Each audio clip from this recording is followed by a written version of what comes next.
Baik, assalamualaikum warahmatullahi wabarakatuh. Kembali lagi dengan saya Samratul Usnili Zufia, yang mana pada kesempatan kali ini kita akan membahas mengenai teknik penyutradaraan. Nah, oleh karena itu, kita sebelumnya akan membahas apa itu sutradara. Nah, jadi sutradara itu sendiri adalah karyawan yang mengkoordinasikan segala unsur teater dalam paham kecakapan serta daya khayal yang intelijen sehingga mencapai suatu pertunjukan yang berhasil. Nah, sutradara ini juga diartikan sebagai seorang pemimpin dalam arti yang sungguh memimpin. Nah, jadi dia itu tidak ditunjuk, melainkan menunjuk dirinya sendiri. Jadi, sutradara ini digambarkan sebagai komandan yang menaungi beberapa kerabat kerja yang akan menjadi pembantu proses sebuah pementasan.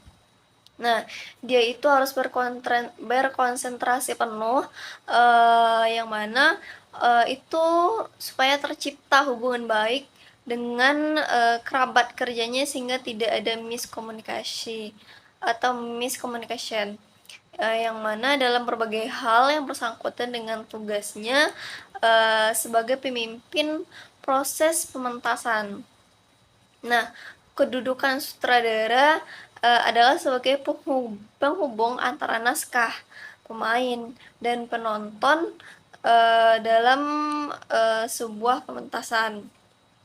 Nah, hal ini tentunya membuat sutradara itu tidak bertugas sendiri karena dia itu memiliki rantai pementasan yang tidak dapat dikerjakan secara sendiri atau secara individu. Nah, adapun posisi sutradara ini berada di tengah-tengah segitiga yang sudut luarnya itu terdapat ada si pengarang atau naskah, pemain, penonton.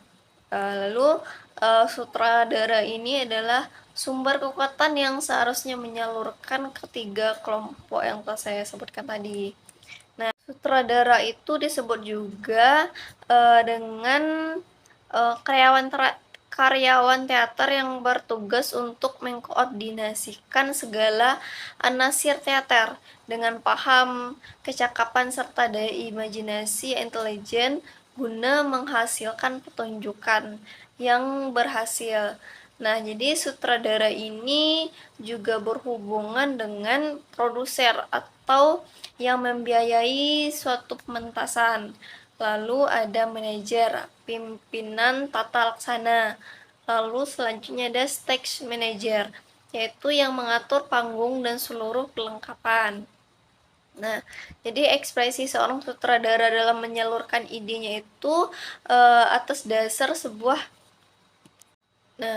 teknik dari penyutradaraan seseorang sutradara itu tidak lepas dari teori penyutradaraan yang ia gunakan. Nah, ada dua jenis teori penyutradaraan dalam buku RMA menurut Hermawan tahun 1988, yaitu mengenakan teori Gordon Craig. Jadi sutradara ini menjadi diktator yang mana harus terdapat kesatuan ide dalam sebuah teater tersebut. Jadi teater sebagai seni harus mengekspresikan kepribadian seorang seniman. Teori ini juga memiliki kelemahan dan kelebihan.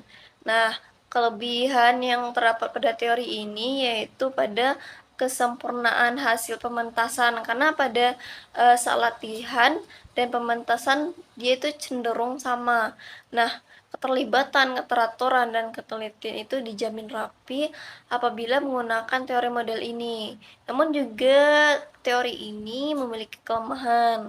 Kelemahan teori Craig ini adalah memaksa sutradara menjadi seorang kreator yang diktator. Jadi pemain ini pun hanya dijadikan sebagai alat sutradara untuk meniru apa yang telah diajarkan. Lalu selanjutnya ada teori kedua, yaitu teori teori laissez-faire. Nah, teori ini menjadikan sutradara sebagai interpretator yang baik karena sifatnya yang tidak membatasi ruang gerak si pemain. Nah, jadi dalam hal ini pemain itu adalah pencipta dalam sebuah teater. Nah, tugas sutradara di sini hanya sebatas membantu pemain mengekspresikan dirinya dalam lakon dan mengembangkan konsepsi individualnya agar melaksanakan peran sebaik-baiknya. Nah, adapun kelebihan dari teori ini adalah memperlakukan sutradara sebagai interpretator dan supervisor yang bertugas membantu pemain mengeksplor kemampuan yang dimilikinya. Lalu pemain itu dibiarkan berkembang sesuai bakat kemampuan yang ia punya. Nah, sutradara ini memberi kesempatan untuk timbul atau adanya proses-proses kreatif. Adapun kelemahan dari teori ini terdapat bahaya akan timbulnya kekacauan dan ketidakteraturan serta kurangnya teliti dalam sebuah pementasan ini. Jadi pemain itu cenderung mematikan di atas panggung dengan kemampuan yang dimiliki masing-masingnya. Jadi pemain dengan kekuatan lakon saja yang akan terlihat menonjol dan berhasil dalam sebuah pementasan. Nah, adapun teknik penyutradaraan itu ada 8. Yang pertama ada menentukan nada dasar, yang kedua ada memilih pemain atau pengcastingan, lalu yang ketiga ada penyusunan mise en scène, lalu yang keempat ada tata teknis dan pentas, yang kelima ada penguatan atau melemahkan scan, lalu yang keenam itu ada menciptakan aspek-aspek laku, lalu yang ketujuh itu ada mempengaruhi jiwa pemain, lalu yang terakhir nomor 8 ada koordinasi. Baik, itulah pembahasan kita mengenai teknik penyuntingan. Saya akhiri dengan wabillahi taufiq wal hidayah. Assalamualaikum warahmatullahi wabarakatuh.